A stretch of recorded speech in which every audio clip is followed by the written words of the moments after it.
Well, protesters storming the U.S. Embassy in Baghdad today, scaling walls, smashing windows, and setting fires following U.S. airstrikes that killed 25 Iranian-backed militia fighters in Iraq and Syria. U.S. troops firing tear gas in response to the violent protest. Well, President Trump putting the blame squarely on Iran, tweeting this, read this: Iran killed an American contractor, wounding many. We strongly responded and always will. Now Iran is orchestrating an attack on the U.S. Embassy in Iraq. They will be held fully responsible. In addition, we expect Iraq to use its forces to protect the embassy, and so notified. Trey Yingst is live for us in Jerusalem with the very latest on this. Trey, what do we know now? Heather, good afternoon. Today, hundreds of Iraqis stormed the U.S. Embassy in Baghdad, prompting Iraqi security forces to intervene. Protesters there set fires across the compound, smashing windows and chanting, "Down, down, USA." Reports indicate the embassy is on lockdown and American citizens are inside. The ambassador is out of town, though embassy security forces were seen trying to push back demonstrators with tear gas and rubber bullets. Today, U.S. Secretary of State Mike Pompeo spoke on the phone with Iraqi Prime Minister Abdel Mahdi to reiterate the U.S. will protect its people. President Trump today calling on the Iraqis to protect the embassy, saying the situation was orchestrated by Iran. This comes after U.S. airstrikes on Sunday targeted an Iraqi Shia militia group reportedly responsible for rocket attacks on Friday that killed one American contractor.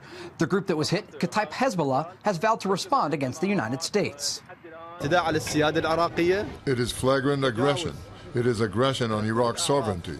It is a violation of all norms and values. This aggression won't pass unpunished.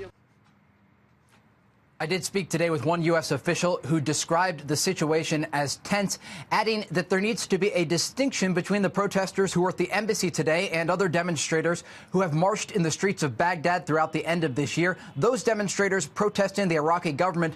The demonstrators at the embassy today, many of them are linked to Iranian-backed militia groups within Iraq. That one source also telling Fox News the president is being briefed continuously by his security team and will make the final call on whether or not to respond to the storming of the U.S. Embassy.